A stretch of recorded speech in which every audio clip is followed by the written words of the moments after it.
kuna vitu vitatu vikitokea ndo utajua kama watu uliokuwa nao wako na wewe au wewe ndo umekuwa nao tu muda wote, na wenyewe wanasubiria tu sababu moja ili wakuoneshe rangi zao za ukweli, na ndo hapo ufahamu kwamba hawajawahi kuwa na wewe.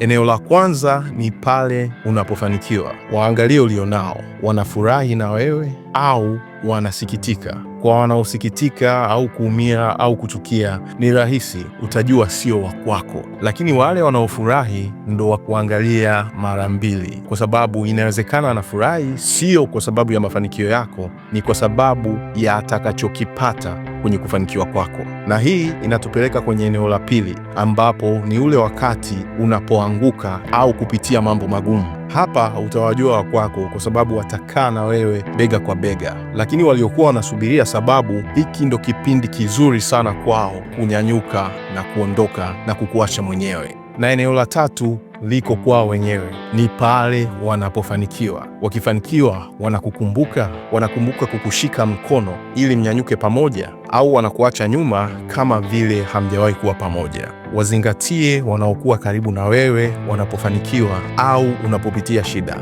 Wazingatie zaidi wale ambao wanakuacha chini, wanakuacha nyuma wanapofanikiwa wao, au wale wanaokukimbia kipindi unapopitia shida.